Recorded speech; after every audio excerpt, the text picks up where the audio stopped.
21 रंगे हाथ पके गए। दोनों ने आवाज की तरफ देखा, बाहर सावित्री जी खड़ी थी।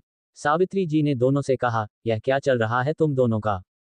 मानसी जल्दी से प्रणव के ऊपर से उठ गई। प्रणव ने भी अपने शर्ट के बटन लगा लिए। दादी ने दोनों से कहा, ये क्या चल रहा था तुम दोनों का? मानसी ने कहा, मैम आप गलत समझ रही है, ऐसा कोई कुछ नहीं हो रहा था। सावित्री जी ने कहा, वो बिना कपड़ों का है और तुम उसके ऊपर लेटी हुई हो और मुझसे कह रहे हो कि ऐसा कुछ नहीं हो रहा था। मानसी ने कहा, मैं बस उनके ऊपर गिर गई थी, मैं कुछ नहीं कर रही थी। सावित्री जी ने कहा, मेरे पोते का फायदा उठाने की कोशिश मत कर, वह कुछ नहीं कर सकता, तुम उसे उकसाने की कोशिश मत करना। सावित्री जी की बातें सुनकर मानसी की आंखों में तो आंसू आ गए। और ऊपर थी उससे पहले बनाने का और कुछ नहीं कर रहे थे, बस गिर गए थे, से जाने दो। दादी ने प्रणव की तरफ देखते हुए कहा, आज सूरज पश्चिम से तो नहीं निकला ना? तभी सावित्री के पीछे से आवाज आई, नहीं दादी, हाँ सूरज पूरब से ही निकला है। दादी ने पीछे पलट कर देखा तो पीछे स्वरा खड़ी थी। स्वरा को वहां देखकर दादी और करना दोनों भी हैरान हो गए थे। सावित्री जी स्वरा के पास चली गई। उन्होंने स्वरा को गले से लगाया और कहा, तुम कब आए और हमें क्यों नहीं बताया, किसी को लेने भेजती तुम्हें। स्वरा ने कहा, प्रणव के साथ इतना बड़ा हादसा हुआ और मैं कैसे नहीं आती, आप लोगों ने तो मुझे बताना जरूरी नहीं समझा, आपने तो मुझे पराया ही बना दिया। सावित्री जी ने कहा, ऐसी कोई बात नहीं है, मैंने तो तुम्हारा कॉल लगाया था लेकिन कॉल लग नहीं रहा था। स्वरा ने कहा, मेरा नंबर बंद है, मैंने दूसरा नंबर खरीद लिया है, मैं जाते वक्त आपको नंबर दे दूंगी। मानसी बस उन लोगों की बातें सुन रही थी। माँ सेवा से जाने लगे तब दादी जी ने उसे रोका और कहा, ये प्रणव की इकलौती फीमेल फ्रेंड है जो अभी लंदन में है, पढ़ाई कर रही है। और उन्होंने स्वरा से कहा, ये मानसी है, प्रणव की डॉक्टर। स्वरा ने मानसी से हाथ मिलाया और उसे कहा, तुम हो इसकी डॉक्टर, अब तो मुलाकात होती रहेगी। इतना कहकर वो प्रणव के पास गई। प्रणव को छूकर देखने लगी, उसे कहा, चोट लगी है? प्रणव ने उसका हाथ हटाया और कहा, मैं अब ठीक हूं। स्वरा ने कहा, ऐसे कैसे तुम ठीक हो, मुझे देखने दो फिर मैं मानूंगी। दादी ने प्रणव को देखते हुए स्वरा से कहा, तुम चलो मेरे साथ, मुझे तुमसे कुछ बातें करनी है, और तुम इतनी सुबह सुबह आई हो, चलो पहले ब्रेकफास्ट कर लो फिर आकर प्रणव से मिलना। स्वरा ने कहा, ठीक है चलो पहले ब्रेकफास्ट करते हैं, वैसे भी मैं अब यहाँ से जल्दी जाने वाले नहीं हूँ, बाद में अच्छे से मिलूंगी। स्वरा दादी के साथ वहां से चली गई। मानसी ने भी अपना सामान समेटा और वह भी अपने कमरे में चली गई। रैना ने आदित्य को बुला लिया था, आदित्य हुसैन आने के लिए लेकर बाथरूम में चला गया। मानसी अपने कमरे में जाकर जो हुआ उसके बारे में ही सोच रही थी। मानसी ने खुद से कहा, सावित्री जी मेरे बारे में क्या सोच रही होगी, मुझे उनसे से बात करनी होगी। मानसी के बॉडी से पूरी मेडिसिन की स्मेल आ रही थी। मानसी जल्दी से नहाने के लिए चली गई। नहाकर और नीचे नाश्ता करने के लिए चली गई। सब लोग डाइनिंग टेबल पर नाश्ता कर रहे थे। प्रणव भी नाश्ता करने के लिए आ चुका था। मानसी के नजरें प्रणव पर पड़ी और उसे जो सुबह हुआ था वह सब याद आया। उसे वह सब याद आते हैं उसका चेहरा लाल हो गया। उसने अपने ना सर झुका ली। प्रणव अपना नाश्ता कर रहा था। स्वरा प्रणव को ही देख रही थी। प्रणव तो चुपचाप अपना नाश्ता करने में व्यस्त था। प्रणव नाश्ता करके अपनी स्टडी में चला गया। पुराने प्रणव को जाते हुए देखा और दादी से कहा, मुझे प्रणव से कुछ बात करनी है। दादी ने कहा, ठीक है कर लो तुम्हें जो बात करनी है। स्वरा प्रणव के पीछे पीछे उसके स्टडी रूम में चली गई। प्रणव ने देखा स्वरा उसके पीछे ही आ रही है लेकिन उसने उसे टोका नहीं। प्रणव और आदित्य स्टडी रूम में चले गए। स्वरा भी उनके पीछे रूम में आ गई। आदित्य ने स्वरा से कहा, आप यहाँ। स्वरा ने कहा, तुम थोड़ी देर के लिए बाहर जाओ, मुझे प्रणव से अकेले में कुछ बात करनी है। आदित्य ने कहा, मैं भाई को अकेला नहीं छोड़ूंगा। स्वरा ने कहा, मैं तुम्हारे भाई को खाने जाऊंगी, मुझे बस उससे कुछ बात करनी है। प्रणव ने आदित्य को इशारा किया और बाहर जाने के लिए कहा। आदित्य वहां से बाहर चला गया। आदित्य के जाने के बाद स्वरा प्रणव के बहुत करीब आई। स्वरा ने प्रणव से कहा, मुझे बहुत दुख है तुम्हारे ऐसे हालत का, मुझे तो पता लगा है कि तुम कभी भी बाप नहीं बन सकते। प्रणव ने कुछ नहीं कहा, बस उस पर आके बातें सुन रहा था। स्वरा प्रणव के और करीब आने लगी। प्रणव ने उसे वही रोका और कहा, वही रुक जा, मेरे करीब आने की कोशिश मत करो। स्वरा ने कहा, मैं यही रुक जाती हूँ पर मुझे जो कहना है वह तो सुनो। प्रणव ने कहा, कहो तुम्हें क्या बात करनी है। स्वरा ने प्रणव से कहा, अब तुम्हारे हालत तो ऐसी है, तुमसे कौन शादी करेगा, तुम मेरी बात मान लो, तुम मुझसे शादी कर लो, तुम्हारे घर वाले भी खुश और मेरे घर वाले भी खुश। प्रणव ने कहा, मैंने तुम्हें पहले ये कहा है तुमसे शादी नहीं करना चाहता। स्वरा ने कहा, और तुम्हें भी पता है मैं सिर्फ तुमसे शादी करना चाहती हूँ, मैंने अपने घर वालों से ही कहा है कि मैं शादी करूंगी तो तुमसे ही, नहीं तो कभी शादी नहीं करूंगी। प्रणव ने स्वरा से कहा, तुम्हें मैंने पहले कहा है मेरा ख्याल तुम दिमाग से निकाल दो, मैं तुम्हारा कभी नहीं हो सकता, और दादी को इन सब में लाने में की कोशिश भी मत करना। आरजू बात तुमने मुझसे कही वह घर में किसी और से मत कहना। स्वरा को प्रणव के इस बात से गुस्सा आया। उसने कहा, देखो एक दिन तुम मेरे होगे और मैं तुम्हें किसी और का होने भी नहीं दूंगी। इतना कहकर गुस्से से वहां से चली गई। Chapter 22 planning. जैसे ही स्वरा कमरे से बाहर चली गई आदित्य अंदर आ गया। आदित्य ने प्रणव से कहा, क्या कह रही थी वह? प्रणव ने कहा, तुम्हें तो पता है उसका हर बार का यही है कि मुझसे शादी कर लो। आदित्य ने कहा, तो कर लो ना, वैसे भी हो दिखने में कितनी अच्छी है और आपको पसंद भी करती है। प्रणव ने कहा, और सिर्फ अपने फायदे के लिए मुझसे शादी करना चाहती है। उसे मुझसे कोई प्यार नहीं है, उसे तो बस अपने सपने साकार करने हैं जिसके लिए उसे मेरी जरूरत है, मेरे सिवा और कुछ नहीं कर सकती है, उसे भी पता है। आदित्य ने कहा, हाँ ये सब तो सच है, इसलिए वो आपके पीछे हाथ धोकर पड़ी है। प्रणव ने कहा, इससे तो पीछा छुड़ाना ही पड़ेगा, नहीं तो ये कुछ भी करके मुझे शादी के लिए फोर्स करती रहेगी। आदित्य ने कहा, आप शादी कर लो। प्रणव ने आदित्य को गुस्से से देखा। आदित्य ने अपने बात को सुधारते हुए कहा, मैं आपको उससे शादी करने के लिए नहीं कह रहा हूं, आप किसी और लड़की से शादी कर लो जिससे वह आपका पीछा छोड़ देगी। प्रणव ने कहा, तुम्हें पता है ना मुझे शादी जैसी चीजों में अपना वक्त बर्बाद नहीं करना, अगर कोई और आईडी है तुम्हारे पास तो बता दो। आदित्य ने कहा, जब मेरे पास आएगा मैं आपको बता दूंगा, अभी तो फिलहाल के लिए कुछ आइडिया नहीं है। प्रणव ने कहा, तो फिर काम में लग जाओ। प्रणव और आदित्य अपना अपना काम करने लगे। यहाँ स्वरा गुस्से से मानसी के कमरे में चली गई। स्वरा ने मानसी से कहा, प्रणव कब तक ठीक हो जाएगा? यह वह कभी ठीक नहीं होगा।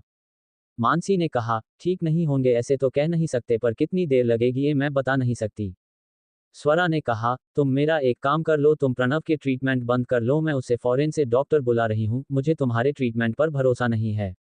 मानसी ने कहा, मैम बस कुछ दिनों की बात है, मैं ये सिर्फ कुछ दिनों के लिए, वह उसके बाद में जब चली जाऊंगी तब आपको जिस डॉक्टर से इलाज करवाना है वह डॉक्टर से कर सकते हैं, फिलहाल के लिए आपको मुझसे ही काम चलाना पड़ेगा। मानसी के बात से स्वरा को बहुत गुस्सा आया, वहां से गुस्से में चली गई। मानसी के तो इन सब से कोई फर्क नहीं पड़ता था, वैसे भी कौन से उसे वहां रहना था, उसे अपना काम करने के बाद वापस जाना था। स्वरा वहां से अपने कमरे में आ गई। अपने कमरे में आकर उसने अपना सारा गुस्सा वहां के सामान पर निकाला। वह अपने ज्यादा गुस्सा नहीं दिखा सकते थे, उसने अपने गुस्से को काबू किया। गुस्से को काबू करने के बाद उसने अपना बैग खोला और अपना सामान कमरे में लगाया। उसके बाद वह बाकी लोगों से जाकर मिलने लगी और उनसे ये क्या हो रहा है इनके बारे में जानने लगी। सब लोगों ने उसे बता दिया ये क्या चल रहा है और आप तो क्या क्या हुआ। उसके बाद वो अनीता बुआ के पास चली गई।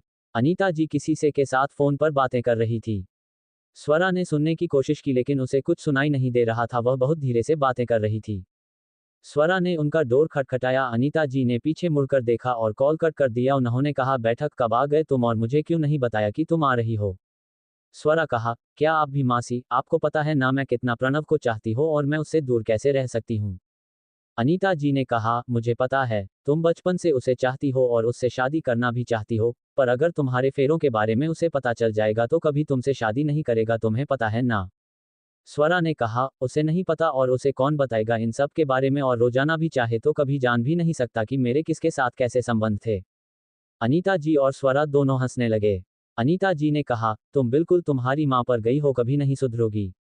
स्वरा ने कहा, मैं तो नहीं सुधरूंगी पर इस प्रणव का कुछ ना कुछ तो करना पड़ेगा, मुझसे शादी करने से इनकार कर रहा है, इसे कैसे भी करके पटाना होगा, नहीं तो मेरे सपनों का क्या होगा, मैं कभी एक मॉडल नहीं बन पाऊंगी।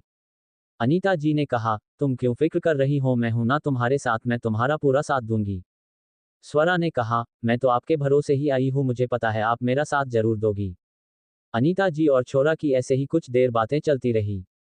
फिर स्वरा ने अपने जेब से कुछ निकाला और अनीता जी को दिया और कहा, यह मैंने आपके लिए भेजा है।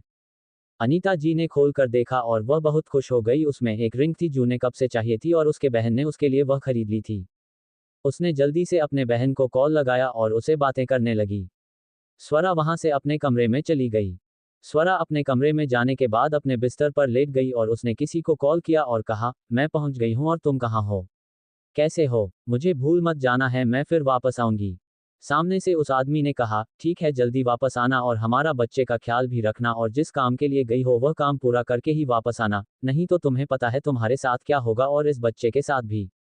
स्वरा ने कहा, मैं अपना काम पूरा करके वापस आऊंगी और बच्चे को भी कुछ नहीं होने दूंगी।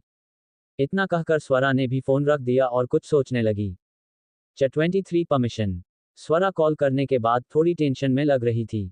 सारा ने खुद से ही कहा, क्या मैं इस मकसद में कामयाब हो पाऊंगी? मुझे अपने बच्चे के लिए कामयाब होना ही पड़ेगा, फिर जो बनाए हो जाए, मैं हार नहीं मानूंगी। इतना कहकर उसने अपने पेट पर हाथ फिराया और अपने बेबी से कहने लगी, बेबी मैं तुम्हारे लिए कुछ भी कर सकती हूँ। स्वरा उसे आगे क्या करना है इसके बारे में प्लान करने लगी। स्वरा पहले से ही कहीं प्लान बनाकर आई थी, बस उसे उस प्लान पर काम करना बाकी था। स्वरा ने अपने पहले प्लान के लिए कल का दिन को फिक्स कर लिया। शाम के वक्त स्वरा कॉपी लेकर मानसी से मिलने गई। बिना मानसी के मदद के इस प्लेन में कामयाब नहीं हो सकती थी। वो जो भी दोनों के बीच में दोपहर को हुआ था, उसे खत्म करके उसकी फ्रेंड बनना चाहती थी, बस कुछ वक्त के लिए। स्वरा मानसी के कमरे में चली गई। मानसी हर बार की तरह बुक्स पढ़ रही थी। स्वरा ने मानसी को कॉफी दे दी और कहा, मैंने जो दोपहर को तुम्हें कहा उसके लिए मुझे माफ कर दो। मुझे पता है तुम एक अच्छे डॉक्टर हो, पर लेकर मैं उसकी फ्रेंड हूँ, मुझे उसकी बहुत फिक्र है। मैं बात चाहती थी वह जल्द से जल्द ठीक हो जाए, इसलिए मैंने तुम्हें वो सब कहा। प्लीज हो सके तो मुझे माफ कर दो। मानसी ने कहा, कोई बात नहीं, मैं समझ सकती हूँ। स्वरा ने कहा, इसका मतलब तुमने मुझे उस बात के लिए माफ कर दिया? मानसी ने कहा, हाँ मैंने माफ कर दिया तुम्हें।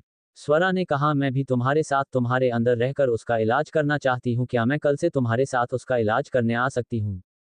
मानसी ने थोड़ा सोचते हुए कहा, मुझे दादी जी से पूछना पड़ेगा, अगर वो मान जाती है तो तुम आ सकती हो, मुझे कोई प्रॉब्लम नहीं। स्वरा ने कहा, मैं दादी जी से पूछ लूंगी और उसके बाद मैं बता दूंगी, और मुझे पता है वह कभी ना नहीं कहेंगी। इतना कहकर स्वरा वहां से चली गई। स्वरा सीधे दादी जी के पास चली गई। दादी जी अपने कमरे में कुछ कर रही थी। वह कबर्ड खोल के कुछ देख रही थी। जैसे उन्होंने स्वरा को आते हुए देखा, उस चीज को जल्दी से अंदर रखा और कबर्ड लगा दिया। स्वरा ने दादी जी को कबर्ड लगाते हुए देख लिया था। स्वरा ने दादी जी से कहा, आप क्या कर रही थी और अलमारी में क्या रखा? दादी जी ने कहा, कुछ नहीं, मैं बस कल जो फंक्शन है उसके लिए कौन कौन सी साड़ी पहनूं वही देख रही थी। स्वरा ने कहा, क्या हम सच में सेलिब्रेट करने वाले हैं? दादी जी ने कहा, हम सब लोग मिलकर सेलिब्रेट करने वाले हैं। वह तो किसी का भी बर्थडे नहीं भूलता, हम कैसे उसका बर्थडे भूले? स्वरा ने कहा, क्या सब फैमिली वाले आने वाले हैं? दादी जी ने कहा, सब लोग आने वाले हैं। स्वरा ने कहा, ये तो अच्छी बात है, अगर सब लोग साथ में होंगे तो कितना मजा आएगा। दादी जी ने कहा, ये सब तो बराबर है, पर मुझे बताओ तुम किसके लिए आई थी? स्वरा ने कहा, मुझे मानसी के साथ मिलकर प्रणव का इलाज करना है, इसलिए मैं आपसे इजाजत लेने आई थी कि मैं मानसी के साथ जाकर उसका इलाज करने में हेल्प कर सकती हूँ क्या? उद्धरण चिन्ह। दादी जी ने कहा, मुझे कोई प्रॉब्लम नहीं है, तो एक बार प्रणव से पूछ लेना, अगर वह भी हाँ करें तो कर सकती हो। स्वरा ने कहा, आपको तो प्रणव का पता है ना, वह कभी हाँ नहीं कहेगा, इसलिए मैं आपसे पूछ रही हूँ, प्लीज आप मुझे उसकी मदद करने दो। दादी जी ने कहा, ठीक है तुम कर लो। दादी जी की बात सुनकर स्वरा एकदम से खुश हो गई। वह जाकर दादी जी के गले लगी। दादी जी ने उसे खुद से अलग किया और कहा, अब अपना प्यार बस करो और जाओ जाकर कल के लिए तैयारी करो। स्वरा ने कहा, अब बस देखते रहिए मैं कल की तैयारियां कैसे करती हूँ, आप बहुत खुश हो जाएंगे मेरी तैयारी से। इतना कहकर स्वरा वहां से अपने कमरे में चली गई। उसने आप सोच लिया था उसे कल क्या करना है। अपने प्लानिंग के अनुसार काम करने लगी। उसने तो मानसी को मना ही लिया था, अब वह उसे कल के दिन का इंतजार था। देखते देखते डिनर का वक्त हो गया। सब लोग डिनर के लिए आ गए। सबने सब लोगों को खाना सर्व कर दिया। खाना खाते हुए दादी जी ने सबसे कहा, आप लोगों को पता है ना कल क्या है, और हम सबको क्या करना है? उद्धरण चिन्ह। सब लोगों ने कहा, हमें पता ही, हमें कल क्या करना है। उन लोगों की बातें चल रही थी, लेकिन मानसी के समझ में कुछ नहीं आ रहा था। वह लोग किस चीज के बारे में बात करने वाले हैं और क्या करने वाले हैं कल। मानसी चुपचाप खाना खा रही थी। प्रणव का ध्यान उसके प्लेट पर गया, उसके प्लेट में से बस कुछ ही खाना खत्म हुआ था। बाकी सब खाना वैसे के वैसे ही था, वो बेमन से खाना खा रही थी। प्रणव ने आदित्य को इशारा किया, आदित्य ने भी देखा लिया। आदित्य ने मानसी से कहा, अगर आपको खाना पसंद नहीं है तो आप वैसे हिंक सकती है और कुछ कहा सकती है। मानसी ने कहा, नहीं वो मुझे भूख नहीं है ज्यादा, इसलिए लहना खत्म नहीं हो रहा है। आदित्य ने कहा, आपको जितना खाना है आप उतना कहा सकती है, अगर नहीं पसंद आया तो दूसरा लहना कहा सकती है। मानसी ने अपना सर हाँ में हिलाया। प्रणव चुपके से मानसी को देख रहा था, बिना किसी के नजर में आए। पर यहाँ स्वरा बस कब से उसे ही एक तक देखे जा रही थी। प्रणव ने भी स्वरा को उसकी ओर देखते हुए देखा, पर उसने कुछ नहीं कहा। 24 स्वरा के साथ मजाक। प्रणव अपना खाना चुपचाप खा रहा था। खाना खत्म होने के बाद प्रणव वहां से गार्डन में आदित्य के साथ चला गया। मानसी अपना खाना खाकर अपने कमरे में चली गई। उसे कुछ देर बाद प्रणव के कमरे में उसे मसाज देने के लिए जाना था। मानसी जैसे कमरे में गई, उसके पीछे से स्वरा आ गई। स्वरा ने मानसी से कहा, तुम अब ट्रेनों की मसाज करने के लिए जा रही हो ना? मैं भी तुम्हारे साथ आ रही हूँ, मैंने दादी से इसके लिए परमिशन ली है। मानसी ने कहा, अगर तुमने परमिशन ली है तो मेरे साथ चल सकती हो, मुझे वैसे भी कोई प्रॉब्लम नहीं है। मानसी ने अपना ट्रीटमेंट का सामान उठाया और कमरे से चली गई। स्वरा भी उसके पीछे पीछे प्रणव के कमरे में चली गई। प्रणव को आदित्य ने पहले बेड पर लिटा दिया था। जैसे उसने स्वरा और मानसी को आते हुए देखा, उसने उन दोनों को रोका और कहा, सिर्फ मानसी अंदर जा सकती है, तुम्हें अंदर जाने की इजाजत नहीं है। स्वरा ने कहा, मुझे दादी जी ने कहा है कि मैं मानसी की ट्रीटमेंट देने में हेल्प करूं। दादी जी का नाम सुनकर आदित्य ने भी कुछ नहीं कहा और जाकर प्रणव को बताया। प्रणव ने कहा, ठीक है, आने दो, मैं देखता हूं क्या करना है। आदित्य ने आकर उन दोनों से कहा, आपको अंदर बुलाया है। स्वरा और मानसी अंदर चले गए। मानसी ने अपना ट्रीटमेंट का सारा सामान बाहर निकाला। उसने जैसे ही क्रीम अप्लाई करने के लिए अपने हाथ आगे बढ़ाए, स्वरा ने कहा, लाओ मुझे दे दो, मुझे बताओ कैसे करना है, मैं करती हूँ। मानसी ने उससे कहा, इसे हल्के हाथ से उनके पैरों पर लगाओ और धीरे धीरे से दबाव देते हुए मसाज करो। स्वरा ने क्रीम लगाने के लिए उसे हाथ पर लिया। फिल्म लगा पाती उससे पहले प्रणव ने कहा, तुमने जो क्रीम हाथ पर ली अप्लाई करने के लिए, उसके साइड इफेक्ट है और इससे स्किन बहुत जल्दी ब्लैक हो जाती है। ये सुनते ही उसने जल्दी से वह क्रीम नीचे रखी और जो हाथ पर ली थी उसे जल्दी जाकर साफ करके आई। तब तक मानसी ने वो क्रीम हाथ पर लेकर प्रणव के पैरों पर लगाई थी। मानसी को तो प्रणव के इस मजाक से बहुत हंसी आ रही थी, पर उसने अपने हाथ से को दबाकर रखा था। जब स्वरा बाथरूम में गई थी तब प्रणव नहीं मानसी से कहा, उसे सच बताने की कोई जरूरत नहीं है। मार्च में भी अपना सिर हमें हिलाया और अपना काम करने लगी। स्वरा ने आकर देखा मानसी अपने हाथों से प्रणव का मसाज कर रही है। उससे पहले तो बहुत गुस्सा आया और उसने अपने गुस्से को शांत किया और कहा, क्या तुम्हारे हाथ इस क्रीम से काले नहीं होते? मानसी ने कहा, नहीं, मुझे अब आदत हो गई इस क्रीम की, इसलिए मेरी बॉडी पर कोई पिक नहीं करती। स्वरा ने यहाँ वहाँ देखा, उसे मानसी के सामान में हैंड ग्लव्स दिखाई दिए, उसने और जल्दी से पहन लिए और मानसी से कहा, मुझे बताओ और कहाँ मसाज करनी है। हैंड ग्लव्स पहने मैंने, जिससे मेरे बॉडी पर इस क्रीम का कोई रिएक्शन नहीं होगा। मानसी ने कहा, हैंड ग्लव्स पहनने से अच्छा है अपने हाथों से मसाज कीजिए, जिससे उनके बॉडी को गर्माहट मिलेगी और जल्दी रिकवर होने में मदद मिलेगी। स्वरा ने कहा, मैंने तुम्हारे जैसी डॉक्टर पहली बार देखी है, हर डॉक्टर ग्लव्स पहन के अपने पेशेंट का ट्रीटमेंट करते हैं और तुम बिना ग्लव्स के करती हो, सच में तुम एक डॉक्टर ही हो ना? मानसी ने कहा, मैं डॉक्टर हूं या नहीं हूं इससे कोई फर्क नहीं पड़ता, फर्क इस चीज से पड़ता है कि पेशेंट कितनी जल्दी रिकवर करता है। अगर आपको ग्लव्स पहनकर मसाज करनी है तो आप कर सकती है। मानसी ने उसे प्रणव के बैक पर मसाज करने के लिए कहा। स्वरा प्रणव के बैक पर मसाज करने लगी। वो मसाज करते करते अपने हाथ प्रणव के बॉडी पर फिरा रही थी। मानसी स्वरा की ये हरकत देख रही थी पर उसने कुछ नहीं कहा। स्वरा प्रणव के मसाज करते करते उसके बहुत करीब जाकर बैठ गई। जब मानसी कुछ सामान लेने के लिए नीचे झुकी थी तब स्वरा ने अपना टॉप धीरे से नीचे खींचकाया था। प्रणव का भी ध्यान स्वरा पर नहीं था, उसने अपनी आंखें बंद कर ली थी। उसे तो ऐसा लग रहा था कि वह कभी ऐसे जाती है, पर उसे दादी जी ने भेजा था इसलिए प्रणव चुप था।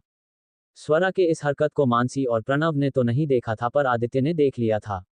आदित्य को सुबह के इस हरकत पर बहुत गुस्सा आया था, उसने कहा, कितनी बेशर्म लड़की है। स्वरा प्रणव के सामने खड़ी हो गई और उसे बातें करने लगी। प्रणव स्वरा के बातों का कुछ भी जवाब नहीं दे रहा था। स्वरा कुछ भी बकवास बातें कर रही थी। जब प्रणव को उसकी बातें सह नहीं हुई, उसने अपनी आंखें खोली और गुस्से से स्वरा को घूरा। प्रणव का ध्यान अभी भी उसके बॉडी पर नहीं गया था, वह तो स्वरा को गुस्से से घूर रहा था। मानसी को ऐसे लगा कि प्रणव उसके चेस्ट को देख रहा है। जब प्रणव के गुस्से का स्वरा पर कोई असर नहीं हुआ तो प्रणव ने अपनी नजरें नीचे की तो उसने देखा स्वरा अपना बॉडी पर कुछ ज्यादा ही रिवील कर रही है। उसे बहुत गुस्सा आया और वो गुस्से से चिल्लाया, अभी के अभी यहाँ से निकल जाओ। मानसी को लगा वह उसे ही कह रहा है, उसने अपने मसाज करते हुए हाथ रोक लिए और वहां से जाने लगी। मुझे लगा शायद उसकी वजह ये दोनों अनकंफर्टेबल है, इसलिए उसे जाने के लिए कहा। स्वरा को भी लगा था कि प्रणव ने मानसी को जाने के लिए कहा है। परदेसी हिमांशी जाने के लिए वह ठीक प्रणव ने उसे कहा, तुम अपना काम कर लो, मैंने तुम्हें जाने के लिए कहा है, मैंने जिसे जाने के लिए कहा वह भी कभी हाथ से निकल जाएगा।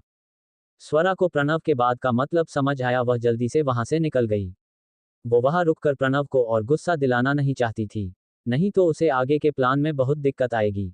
स्वरा के जाने के बाद प्रणव ने मानसी से कहा, अगली बार उससे लेकर आने की कोई जरूरत नहीं है, मैं दादी से बात कर लूंगा, पर वह मुझे इस कमरे में आगे से दिखाई नहीं देनी चाहिए। मानसी ने हाँ में अपना सिर हिलाया। वैसे भी मासी को यह पसंद नहीं था कि कोई भी उसके काम में दखलंदाजी दे। एक तरफ से उसके लिए अच्छा ही हुआ था कि वो वहां से चली गई। 25 मानसी की भूल। मानसी ने अपनी मसाज खत्म की और वो वहां से जाने वाली थी। प्रणव ने उसे कहा, मेरे बैंक में पेन हो रहा है तो वहां की भी मसाज कर दो। मानसी ने हाँ में सिर हिलाया और प्रणव के बैक के मसाज करने लगी। जब मानसी प्रणव के बैक की मसाज करने लगी वह प्रणव के बहुत करीब थी। मानसी को बहुत अजब सी फीलिंग आ रही थी। उसे फीलिंग पहले भी कई बार आई थी पर उसने इस बात को ज्यादा सीरियस नहीं लिया और उसके बैक की मसाज करने लगी।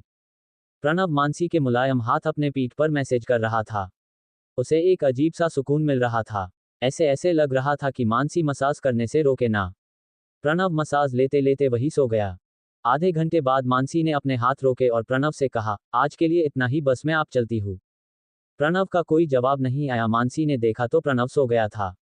मानसी वहां से उठी और उसने एक कंबल प्रणव के ऊपर डाल दिया। जब वह कंबल डाल रही थी तो उसके चेहरे के बहुत करीब हो गई थी।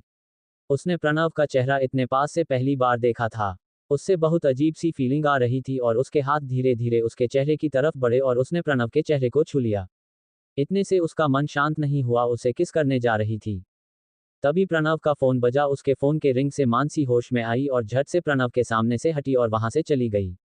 रिंग की वजह से प्रणव की आंखें खुली पर पुराना होना जरा देख पाता उससे पहले ही मानसी उससे दूर हो चुकी थी। प्रणव ने कॉल उठाया तो कॉल आदित्य का था। आदित्य ने कहा, आप सो जाए, बहुत देर हो गई है, मुझे किसी काम से बाहर जाना पड़ रहा है, मैं जल्दी आ जाऊंगा। प्रणव ने कहा, जिस भी काम से जा रहे हो उसे अच्छे से करना और जल्दी लौट कर आना। इतना कहकर प्रणव ने कॉल रख दिया। मानसी अपने कमरे में पहुंच गई थी। उसे जल्दी से कमरे का दरवाजा बंद किया और उसे पीठ टिकाकर खड़ी हो गई। वह अपने सांसों को कंट्रोल कर रही थी। उसने धीरे धीरे अपनी सांस कंट्रोल की और खुद से कहा, उन्होंने देखा तो नहीं होगा, और मैं भी यह क्या कर रही थी, उन्होंने क्या सोचा होगा, शायद उन्होंने नहीं देखा होगा, नहीं तो मुझे उनके इतने करीब आने नहीं देते, ऐसा ही हुआ होगा। मानसी खुद को समझा रही थी। वहां से सीधे बाथरूम में चली गई और शावर लेने लगी। पर जब भी वो आंखें बंद कर लेती उसके चेहरे के सामने प्रणव का चेहरा आ जाता। जैसे ही मां से प्रणव के चेहरे को अपने सामने देखती वह जल्दी से आंखें खोल देती। मानसी को तो पूरी रात अच्छे से नींद भी नहीं आई। जैसे सुबह हुई उसने सोच लिया कि वह अपने काम से काम रखेगी और प्रणव के लिए कोई भी फीलिंग अपने मन में नहीं आने देगी। वैसे भी अब उसे सिर्फ वहां 1.5 महीना ही रुकना था। वह खुद के लिए मुसीबत खड़ी नहीं करना चाहती थी, इसलिए उसने सोच लिया कि वह ज्यादा प्रणव को नहीं देखेगी और उसके बारे में नहीं सोचेगी। इतना सब सोचने के बाद मासी उठ गई और प्रणव को मसाज देने के लिए उसके कमरे में चली गई। प्रणव उठकर बेड पर बैठा हुआ था। मानसी कमरे के अंदर चली गई। आज आदित्य वह नहीं था। मानसी ने प्रणव से पूछा, आदित्य जी नहीं आज? प्रणव ने कहा, वह किसी काम से बाहर गया है और शाम तक लौट कर आने वाला है। क्या कुछ काम था उससे तुम्हें? मानसी ने कहा, नहीं, ऐसे ही पूछ लिया। और वो अपना काम करने लगी। प्रणव मानसी को देख रहा था और उसे गौर से निहार रहा था। मानसी ने प्रणव को खुद को ऐसे घूरते हुए देख लिया। मानसी बहुत अनकंफर्टेबल हो गई। उसने अपने नजरें नीचे झुका रखी और मसाज देने लगी। मानसी को प्रणव को मसाज देते हुए 15 दिन हो चुके थे, लेकिन उसे अभी भी प्रणव में कोई भी इंप्रूवमेंट नहीं दिखाई दिया था। उसके साथ ऐसा पहली बार हुआ था कि उसके ट्रीटमेंट से पेशेंट को कोई भी रिजल्ट नहीं मिला था।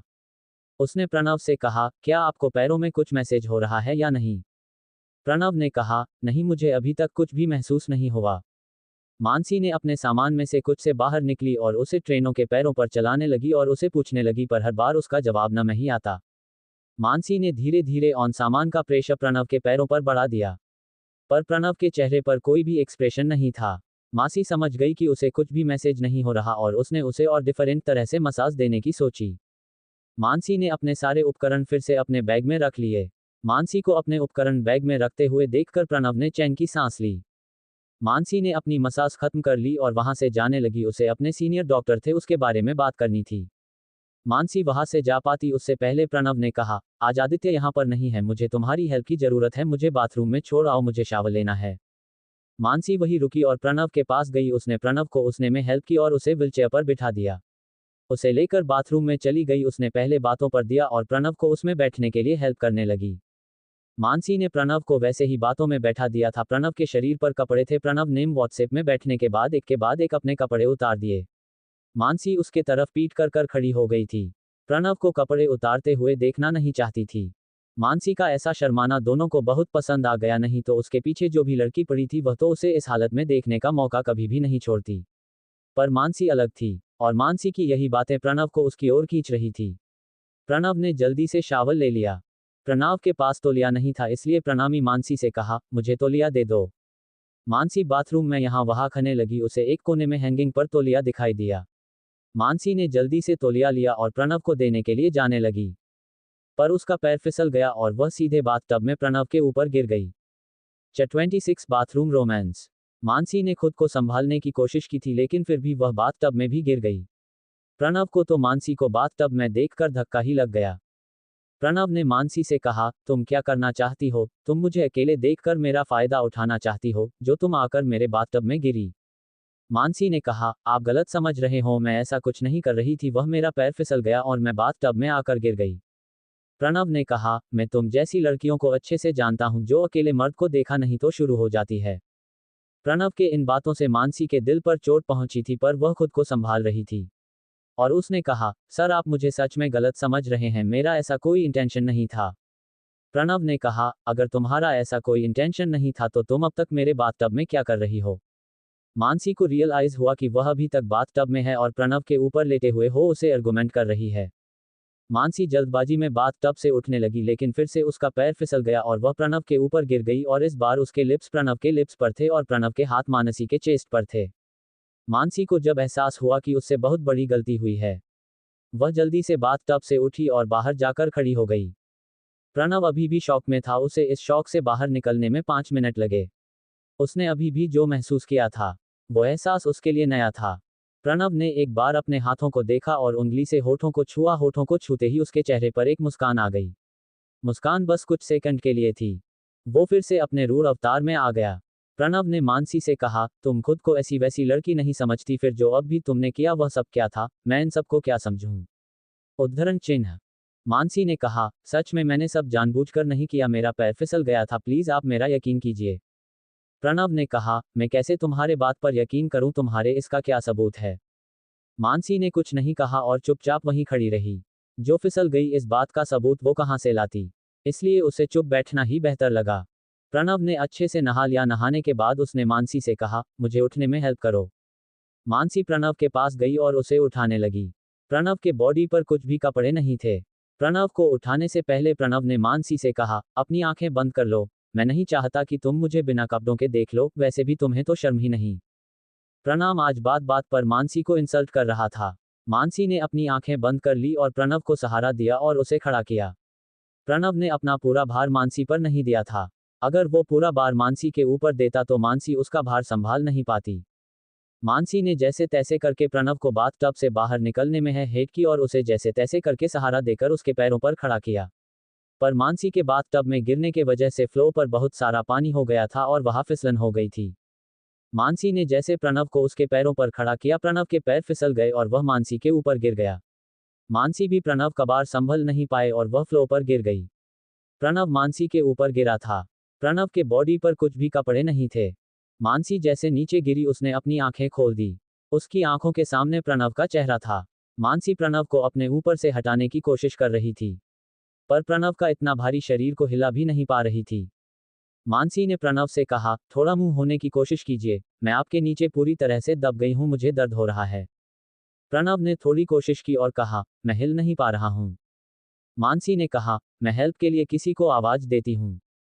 प्रणव ने गुस्से से मानसी से कहा, तुम क्या पागल हो गई हो? अगर किसी ने तुम्हें और मुझे इस हालत में देखा तो क्या सोचेगा? मैं नहीं चाहता कि कोई मेरे बारे में गलत समझे और मैंने कपड़े भी नहीं पहने और कोई मुझे ऐसे देखे। अब जो भी करना है वह तुम करोगी। मानसी ने कहा, ठीक है मैं कोशिश करती हूं, पर आप मेरा साथ दीजिए। प्रणव ने कहा, मैं कोशिश करूंगा। मासी प्रणव को अपने ऊपर से हिलाने की कोशिश करने लगी। पहली बार और ज्यादा प्रणव को हिला नहीं पाई। उसने फिर से एक बार कोशिश की। इस बार उसने अपनी पूरी ताकत लगाई और प्रणव को जमीन पर धकेला। प्रणव के बॉडी अब जमीन पर थी। प्रणव के मुंह से चीख निकल पड़ी। मानसी जल्दी से उठी और प्रणव को देखने लगी। प्रणव को देखते ही उसने अपनी आंखें बंद कर ली। प्रणव ने कहा, ये तुमने मेरे साथ अच्छा नहीं किया, इसकी सजा तो तुम्हें जरूर मिलेगी। अब मुझे जल्दी से उठाओ, नहीं तो सजा बहुत कड़ी होगी। मानसी ने कहा, वह आपने कुछ भी नहीं पहना। प्रणव ने खुद को देखा और जल्दी से वहां पड़ा तौलिया उठा लिया और अपने पैरों पर डाल दिया और कहा, अब अपनी आंखें खोलो। मानसी ने अपनी आंखें खोली। उसने देखा उन्होंने खुद को तौलिया से ढक लिया है। उसने कहा, आप ही नहीं चाहते थे कि कोई आए, तो फिर मैं जो कर सकती थी वही मैंने किया। आप इस बात के लिए मुझे क्यों सजा देंगे? प्रणव ने कहा, अपनी बकवास बंद करो और मुझे उठाओ। मानसी ने प्रणव को देखा और आपने आंखें बंद कर ली और कहा, आपने कपड़े नहीं पहने, मैं कैसे आपको उठा लूं। प्रणव ने खुद को देखा और वहां पर पड़ा तौलिया उठाया और अपने पैरों पर डाल दिया और मानसी से कहा, अब मुझे उठा लो। मानसी प्रणव को उठाने के लिए प्रणव के तरफ मुड़ी। उसने देखा प्रणव ने खुद को तौलिया से कवर किया। मानसी ने प्रणव को देखा, प्रणव मानसी को ही देख रहा था। मानसी के कपड़े पूरे भीगे हुए थे और उसमें से उसकी बॉडी उभर कर सामने आ रही थी। प्रणव से बस देखता ही रह गया। 27 पार्टी की तैयारी। कपड़े भीगने के वजह से मानसी के पूरे कपड़े उसके बॉडी पर चिपक गए थे। उसमें से मानसी की बॉडी अच्छे से रिवील हो रही थी। मानसी ने प्रणव को खुद को ऐसे देखते हुए देख लिया। उसने प्रणव के नजरों का पीछा किया। उसने देखा प्रणव उसके बॉडी को देख रहा है। मानसी ने जल्दी से अपने चेस्ट कवर कर ली। प्रणव ने भी अपनी नजरें फेर ली और कहा, ऐसे छुपा रही है जैसे कोई कीमती चीज हो, ना जाने अब तक कितनों दिखा चुकी होगी। मानसी को प्रणव के इस बात से बहुत गुस्सा आ गया और उसने कहा, मैं अब तक चुप बैठे हो, इसका मतलब आपके मुंह में जो आया वह आपके मुंह में आए, वो आप कह नहीं सकते। अब तो अपने हाथ ही पार कर दी। अगर आपने इसके आगे कुछ कहा तो मैं यहां से चली जाऊंगी। मानसी के इस धमकी पर प्रणव चुप हो गया। मानसी ने उसे उठाकर व्हीलचेयर पर बैठाया और उसके कमरे में लेकर गई। उसने उसके कपड़े पहनने में हेल्प की और उसे कहा, अंदर अभी जो आपके साथ हुआ उससे आपको तो समझ आ गया होगा कि मैं कैसे गिरी थी। अब मुझे शायद इस बात का प्रूफ नहीं देना पड़ेगा। प्रणव ने उसे कहा, तुम्हें ऐसा नहीं लगता कि तुम कुछ ज्यादा ही बोल रही हो। मानसी ने कहा, अगर गलती मेरी होती तो मैं चुपचाप सुनती, अगर मुझे बिना गलती के डांट पड़ रही हो तो मैं क्यों सुनूं, और अपने आगे के काम के लिए किसी हेल्पर को बुला लीजिए, मुझे जाकर अपने कपड़े चेंज करने हैं, नहीं तो आप फिर कहेंगे कि मुझे सेड्यूस करने के लिए ऐसी गीले कपड़ों में खड़ी हो। इतना कहकर मानसी वहां से चली गई। मानसी ने जाकर पहले खुद को शीशे में देखा। उसके कपड़े उसके बॉडी पर पूरी तरह से चिपक गई थी और उसकी बॉडी उभर कर बाहर आ रही थी। मानसी को अब खुद पर शर्म आने लगी। वो ऐसे कितनी देर प्रणव के सामने खड़ी थी। मानसी ने खुद से कहा कि उन्होंने सब कुछ देख लिया होगा, मैं अब उनको फेस कैसे करूंगी। वैसे भी हो मेरे बारे में कितना गलत सोचते हैं और आज के बाद तो बहुत गलत सोचेंगे, अब मैं क्या करूंगी। उद्धरण चिन्ह। मानसी खुद से ही बातें कर रही थी। तब उसे याद आया कि उसने अभी तक नाश्ता नहीं किया है। उसने जल्दी जल्दी जाकर शावर ले लिया। शावर लेने के बाद उसने कपड़े पहने और नीचे ब्रेकफास्ट के लिए आ गई। प्रणव पहले से ही डाइनिंग टेबल पर था। प्रणव को उसका केयरटेकर डाइनिंग टेबल पर नाश्ता करने के लिए लेकर आया था। जैसे ही मानसी ने सामने देखा, सामने प्रणव था। मानसी को बहुत अजीब लग रहा था। मानसी ने अपनी नजरें फेर ली और नाश्ता करने लगी। आज स्वरा उनके साथ नाश्ता करने के लिए नहीं थी। वह तो बर्थडे का डेकोरेशन करने में बिजी थी। वह सब पर अपना इंप्रेशन डालना चाहती थी, इसलिए वह अपने काम में कोई भी गलती होने नहीं देना चाहती थी। दादी ने प्रणव से कहा, आदित्य कब तक आने वाला है? वह आने से पहले हमें सभी तैयारियां खत्म करनी होगी। प्रणव ने कहा, 7 बजे के आसपास आ जाएगा, जब आएगा मैं आप लोगों को बता दूंगा। दादी ने कहा, ठीक है, तुम जब वह आएगा मुझे बता देना, तब तक मैं स्वरा से सारे तैयारियां करवा लेती हूँ। प्रणव ने अपना सिर हाँ में हिलाया और अपना नाश्ता खत्म करके अपनी स्टडी रूम में चला गया। प्रणव के जाने के बाद दादी ने मानसी से कहा, तुम मेरे साथ चलो, मुझे तुमसे कुछ काम है। मानसी नाश्ता खत्म करके दादी के साथ चली गई। दादी उसे अपने कमरे में लेकर गई। उन्होंने अलमारी खोली और अलमारी में से एक एक बैग निकाल कर मानसी के हाथ में दी और कहा, इसमें तुम्हारे साइज के कपड़े हैं, आज शाम को ऐसे पहन लो। मानसी ने कहा, इन सब की कोई जरूरत नहीं थी, मेरे पास थे, मैं उनमें से कोई पहन लूंगी। सावित्री जी ने कहा, मुझे पता है तुम्हारे पास कितने कपड़े और कैसे है। आज शाम को जो पार्टी होगी उसमें बहुत बड़े बड़े लोग आएंगे, इसलिए तुम्हें यही ड्रेस पहनना होगा। मानसी ने कहा, आज शाम को क्या है? सावित्री जी ने कहा, आज आदित्य का बर्थडे है, आज के दिन वह हमें मिला था। मानसी ने कहा, लेकिन वह तो प्रणव जी के असिस्टेंट है ना। दादी जी ने कहा, वो उसे उसके भाई की तरह है, पर आदित्य को प्रणव के लिए काम करने में खुशी मिलती है, इसलिए वह उसका पर्सनल असिस्टेंट बन गया। मानसी ने कहा, मैं सब समझ गई, इसलिए आदित्य जी प्रणव जी को अकेला नहीं छोड़ते। सावित्री जी ने कहा, हाँ बिल्कुल सही समझा तुमने, आदित्य प्रणव से बहुत प्यार करता है और वह कभी उसे अकेला नहीं छोड़ना चाहता, उसी की वजह से मैं प्रणव के लिए बेफिक्र रहती हूँ। मानसी ने सावित्री जी से कहा, पार्टी शाम को कितने बजे है मुझे बता दीजिए, मैं तब तक रेडी हो जाऊंगी। सावित्री जी ने कहा, 7 बजे तक रेडी रहना, और प्रणव में कुछ इंप्रूवमेंट हुई या नहीं मुझे बता दो, नहीं तो दूसरी ट्रीटमेंट शुरू कर दो। प्रणव का नाम सुनते ही मानसी के तन बदन में रोंगटे खड़े हो गए। मानसी ने कहा, मैं आपसे झूठ नहीं बोलूंगी, आपको कोई झूठा दिलासा नहीं दूंगी, उनके तबीयत में अभी तक कोई भी बदलाव नहीं हुआ। मैंने पहली बार ऐसा पेशेंट देखा है जिस पर मेरी ट्रीटमेंट काम नहीं कर रही है, नहीं तो 8 दिन में इसका रिजल्ट मिल जाता है। दादी जी ने कहा, तुमने कॉन्ट्रैक्ट साइन किया है, उसके मुताबिक तुम्हें क्या करना होगा। मानसी ने कहा, मैं अच्छे से जानती हूँ अगर मैं उन्हें ठीक नहीं कर पाई तो मुझे क्या करना होगा। दादी जी ने कहा, मैं तुम्हें बार बार याद नहीं दिलाऊंगी, मैं तो कहती हूँ कि तुम उसे ठीक कर दो। मानसी ने कहा, मैं अपनी पूरी कोशिश कर रही हूँ, मैं आज अपने सीनियर से भी बात करने वाली हूँ, देखती हूँ उनकी क्या राय है, नहीं तो मुझे ट्रीटमेंट बदलना होगा। दादी जी ने कहा, ठीक है, तुम उनसे बात करके देखो और जो भी होगा वो मुझे बाद में बता देना। मानसी ने हाँ मैं अपना सर हिलाया और अपना बैग लेकर वहां से चली गई। मानसी वो ड्रेस लेकर अपने कमरे में आ गई। उसने ड्रेस खोलकर देखा, डार्क ब्लू कलर का ऑफ शोल्डर गाउन था, उसके साथ उसके matching air ring, necklace and sandal थी। देखने से वो सब काफी महंगा लग रहा था। मानसी ने इतने महंगे कपड़े कभी भी नहीं पहने थे। 28 खूबसूरती। मानसी को ड्रेस और ज्वेलरी काफी पसंद आई थी। उसने ड्रेस खुद पर लगाकर देखा, वह ड्रेस उस पर काफी जच रहा था। मानसी ने कहा, दादी जी की तो पसंद बहुत अच्छी है, पर मैं इतना महंगा ड्रेस अपने पास नहीं रख सकती, पार्टी खत्म होने के बाद मैं फिर से उन्हें ज्वेलरी और ड्रेस लौटा दूंगी। इतना कहकर उसने ड्रेस को फिर से बैग में रख दिया और मानसी अपना काम करने लगी। प्रणव या स्टडी रूम में बैठकर मानसी के ख्यालों में खोया हुआ था। उसका मन आज काम में नहीं था। वह आज उसने महसूस किया था उसके बारे में ही सोच रहा था। उसने मन में कहा, उसके ली फोर चेस्ट कितने सॉफ्ट है, मक्खन कर रहा है कि फिर से एक बार उसे इन हाथों से छू लूं। प्रणव का ध्यान उसके असिस्टेंट के आवाज से टूटा। प्रणव ने अपना सिर झटका और असिस्टेंट की तरफ देखा। आज आदित्य के सारे काम वो असिस्टेंट कर रहा था। असिस्टेंट कुछ फाइल लेकर स्टडी रूम में आया था। बहुत देर से प्रणव को आवाज लगा रहा था, पर प्रणव का ध्यान कहीं और ही खोया हुआ था। उसने जोर से आवाज दी, तब प्रणव का ध्यान तो टावा। प्रणव ने उसकी तरफ देखा। प्रणव ने असिस्टेंट से कहा, वह सारी फाइल यार, अब तो मैं उन्हें पढ़ लूंगा, जब तुम्हें बुला लूंगा तब इसे लेने आना, अब जाओ। असिस्टेंट ने सारी फाइल वहां रख दी और वहां से चला गया। प्रणव ने खुद को मानसिक के ख्यालों से बाहर ला रहा था। उसने खुद से ही कहा, ये लड़की मुझे पागल करके छोड़ेगी, और अपना काम करने लगा।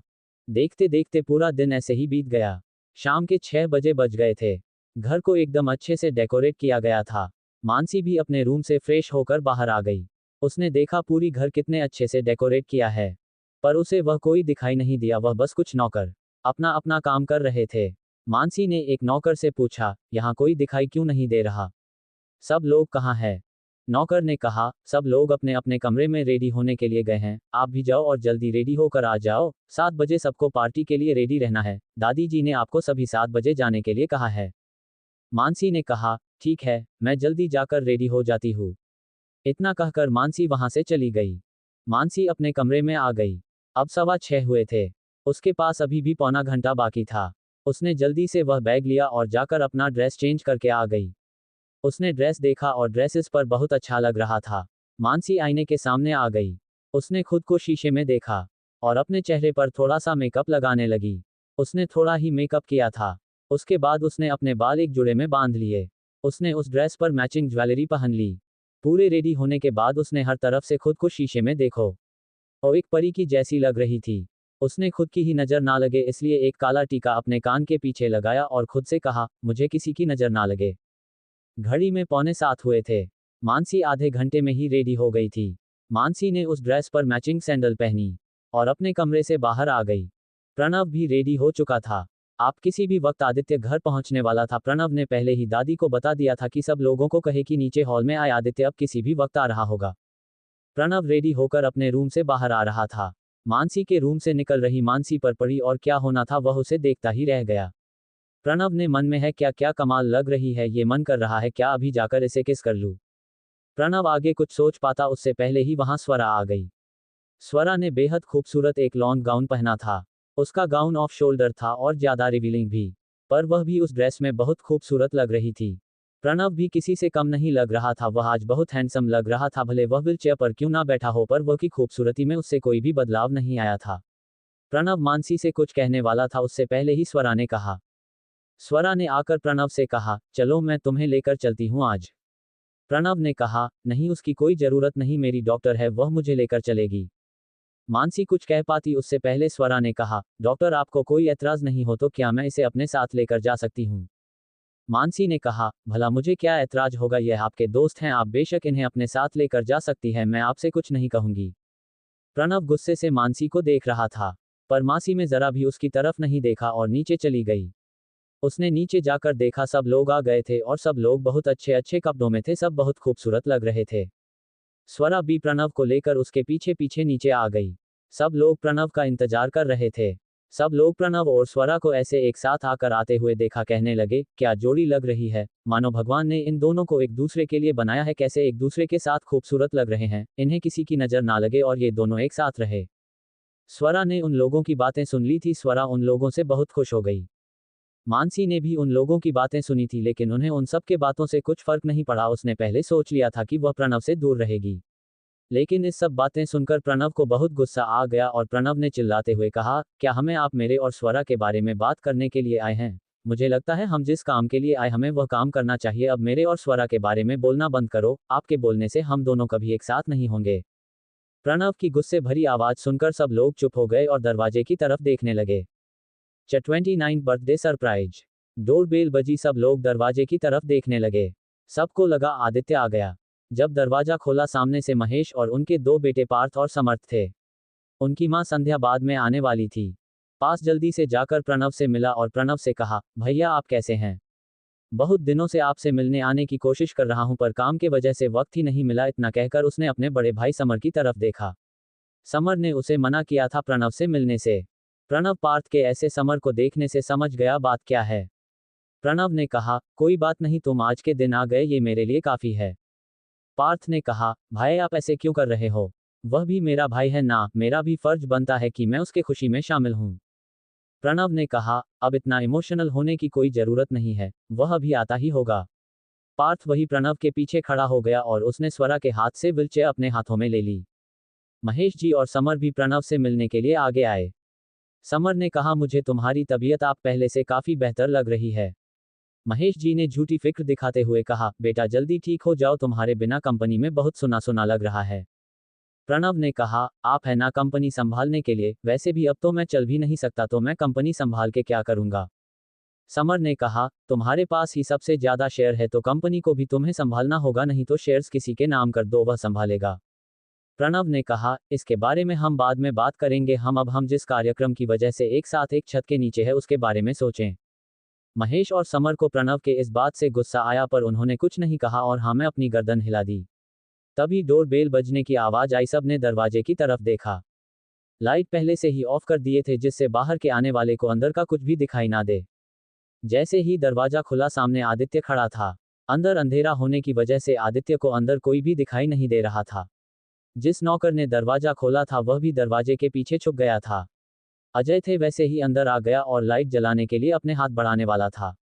तभी उसके कानों पर आवाज पड़ी, happy birthday to you, happy birthday to you, happy birthday dear Aditya, happy birthday to you. Aditya उस आवाज से यहाँ वहां देखने लगा। तभी हॉल की सभी लाइट्स ऑन हो गई। आदित्य ने देखा सभी फैमिली वाले उसके लिए बर्थडे सॉन्ग गा रहे हैं। वह बहुत खुश हो गया। उसकी आंखों से खुशी के मारे आंसू ही निकल पड़े। सब ने आदित्य को बर्थडे विश किया। आदित्य सरप्राइज से बहुत खुश हो गया। उसने घर को अच्छे से देख लिया। पूरा घर उसकी पसंद के डेकोरेशन से सजा हुआ था। हॉल के एकदम बीच में उसका फेवरेट चॉकलेट लावा केक रखा हुआ था। आदित्य ने सबका धन्यवाद किया और प्रणव के पास चला गया और प्रणव से कहा, भाई आपने जो किया वह सबके लिए आपका धन्यवाद, मुझे पता है ये सब आपने ही करवाया है। प्रणव ने उसकी तरफ मुस्कुराते हुए देखा और कहा, तू जो मेरे लिए ये सब कर रहा है उसके सामने ये तो कुछ नहीं है, अभी भी तुम्हारे लिए बड़ा सरप्राइज बाकी है, वह तो मैं पार्टी के एंड में मिलेगा। प्रणव के इस बात से सभी चौंक गए। उन्हें भी नहीं पता था कि और भी सरप्राइज बाकी है। प्रणव के इस बात से आदित्य भी शॉक था। उसे जो सरप्राइज अभी मिला था वही उसके लिए काफी था। यही सरप्राइज जिसके लिए बड़ा था। सोचने लगा, इससे बड़ा सरप्राइज क्या हो सकता है। उद्धरण चिन्ह। सब लोगों ने आदित्य से कहा, आ गए हो तो जल्दी से कट कर लो, हम काफी देर से तुम्हारे इंतजार कर रहे हैं, अब जल्दी केक कट कर लो, हमें भूख लगी है। पार्टी में उनके सब फैमिली मेंबर थे और उनके अलावा उनके जो शेयर होल्डर और बिजनेस पार्टनर से उन्हें बुलाया गया था। सब बहुत बड़े बड़े लोग आए हुए थे। आदित्य ने कहा, मुझे भी पता है आप लोगों को भूख लगी होगी, चलो जाकर केक कट करते हैं। सब लोग हॉल के बीचों बीच जहां केक रखा था वहां इकट्ठे हो गए। प्रणव के काटने लगा। सब लोगों ने फिर से उसके लिए बर्थडे सॉन्ग गाया। आदित्य बहुत खुश दिखाई दे रहा था। केक काटने के बाद प्रणव ने सबसे कहा, आप सब जाकर डिनर कर लीजिए। सब लोग डिनर का आनंद लेने के लिए चले गए। डिनर में 51 तरह के पकवान बने हुए थे। सभी पकवान बहुत डिलीशियस और न्यूट्रिशन वाले थे। आदित्य प्रणव के व्हीलचेयर के पास आया और उसकी व्हीलचेयर को धकेलने लगा। पार्थ ने उसे कहा, आज का दिन तुम्हारा दिन है, तुम जाकर एंजॉय कर लो, आज के दिन ये काम मैं कर लूंगा। आदित्य ने कहा, नहीं मैं कर सकता हूँ। प्रणव ने कहा, तुम जाओ सबके साथ डिनर कर लो, मेरे पास पार्थ है, अगर किसी चीज की जरूरत होगी तो मैं तुम्हें बता दूंगा, तुम अब जाओ। प्रणव के कहने पर आदित्य वहां से चला गया और डाइनिंग एरिया में आ गया। सब लोग तैयार कर रहे थे और डिनर करते करते बातें भी कर रहे थे। जो भी बड़े लोग आए हुए थे वह सब आपस में ही बात कर रहे थे कि प्रणव आदित्य को ऐसा कौन सा बड़ा सरप्राइज देने वाला है। उनमें से एक इन्वेस्टर ने कहा, प्रणव ने कहा है तो शायद कोई बड़ी चीज होगी, कोई छोटी मोटी चीज नहीं देगा बर्थडे सरप्राइजेज में, इतना तो हम भी उसे अच्छे से जानते हैं। चथर्टी मानसी पर समर का दिल आ गया। सब लोग आपस में बातें कर रहे थे। आदित्य जहां उसकी दादी जहां थी उनके पास चला गया। दादी जी एक टेबल पर बैठकर खाना खा रही थी। आदित्य ने उन्हें ज्वाइन कर लिया। दादी ने आदित्य से कहा, बेटा तुम आ गए, हम बस तुम्हारे बारे में ही बात कर रहे थे, अब तुम 26 के हो चुके हो, इस साल तुम्हारी शादी कर देनी चाहिए, हम सब इसी के बारे में बात कर रहे थे। आदित्य ने कहा, अभी भाई की शादी बाकी है, भाई की शादी होने के बाद ही मैं शादी करने की सोच लूंगा। दादी जी ने कहा, तुम फिक्र मत करो, उसकी शादी हो जाने के बाद ही मैं तुम्हारी शादी करने वाली हूँ, उसकी शादी इस साल होगी। दादी जी की बात सुनकर आदित्य दादी जी को देखने लगा। आदित्य ने कहा, क्या आपने भाई के लिए लड़की देखी है? दादी जी ने कहा, कुछ ऐसा ही समझो, जाकर अपने लिए भी लड़की ढूंढो, वैसे भी आज मैंने शहर की सभी खूबसूरत लड़कियों को यहाँ बुलाया है, जाओ जाकर देखो, तुम्हें उनमें से जो पसंद आएगी मैं तुम्हारी उसके साथ शादी करवा दूंगी। आदित्य ने कहा, मेरे पास पूरा 1 साल है, तब तक मेरे लिए खुद लड़की ढूंढ लूंगा, वैसे भाई के लिए आपने किसको पसंद किया है? दादी जी ने कहा, वक्त आने पर तुम लोगों को पता चल जाएगा। आदित्य चुप हो गया और उनके साथ बैठकर खाना खाने लगा। यहाँ पार्थ प्रणव को लेकर डाइनिंग एरिया में खाना खाने के लिए गया था। समर और महेश भी वहाँ खाना खा रहे थे। उनके साथ कहीं पार्टनर और शेयर होल्डर थे। वह सब बातें करते हुए खाना खा रहे थे। प्रणव को आते हुए देखकर सब लोगों ने उसे खाना खाने के लिए ऑफर किया। प्रणव के इशारे पर पार्थ प्रणव को उनके पास लेकर गया और उन लोगों को ज्वाइन कर लिया। प्रणव ने एक वेटर को सबके लिए वाइन लाने के लिए कहा और वेटर को सबके ग्लास में वाइन डालने के लिए कहा। प्रणव ने अपने लिए जूस मंगवाया। प्रणव जूस पीते पीते समर को देख रहा था। समर वहां बैठा जरूर था पर उसका ध्यान कहीं और था। प्रणव ने देखा वह किस और देख रहा है। तब उसे सामने मानसी दिखाई दी। मानसी अकेले बैठकर खाना खा रही थी। प्रणव ने आसपास सभी लोगों पर नजर फ्राई, सब लोग उसे ही देख रहे थे। समर भी कब से उसे घूर रहा था। समर ने मानसी को ऐसे अकेले बैठे देखा। वो वहां से उठा और सब लोगों से कहा, मुझे थोड़ा काम है, आप लोग खाना एंजॉय करें। वो उठकर मानसी के पास चला गया। उसने जाकर मानसी से कहा, क्या मैं यहाँ बैठ सकता हूँ? मानसी ने कहा, मैं आपको नहीं जानती, मैं कैसे आपको यहाँ बैठे रह सकती हूँ? समर ने कहा, मैं प्रणव का भाई हूँ और मुझे उसके सेहत के बारे में जानना है, तुम उसकी डॉक्टर हो ना? मानसी ने कहा, हाँ मैं ही उनके डॉक्टर हूँ और आपको उनके बारे में क्या जानना है, प्लीज बैठ जाइए, मैं बता दूंगी आपको। समर मानसी के सामने वाले चेयर पर बैठ गए और मानसी को देखने लगा। मानसी ने उसे कहा, आप मुझे ऐसे क्यों देख रहे हो? समर ने कहा, आप इस ड्रेस में बहुत खूबसूरत लग रही है, मन नहीं कर रहा कि आपसे आंखें चुरा लूं, आप तो पार्टी की जान लग रही हो। मानसी ने कहा, आप मेरी तारीफ करना छोड़ दो और आप जिस काम के लिए मेरे पास आए हो बताओ। समर ने कहा, तुम सच में बहुत अच्छी लग रही हो, मैं झूठ नहीं कह रहा, तुम्हें ऐसा क्यों लगता है कि मैं अपना काम निकालने के लिए तुम्हारी तारीफ कर रहा हूँ? मानसी ने कहा, हर कोई अपना काम निकालने के लिए ऐसा ही करता है, वैसे बताओ क्या काम था और आपको क्या पूछना था? समर ने कहा, मैं प्रणव के हेल्थ के बारे में जानना चाहता हूँ। मानसी ने कहा, जो भी अपडेट है वह तो आपके सामने है, मैं और आपको क्या बता सकती हूँ?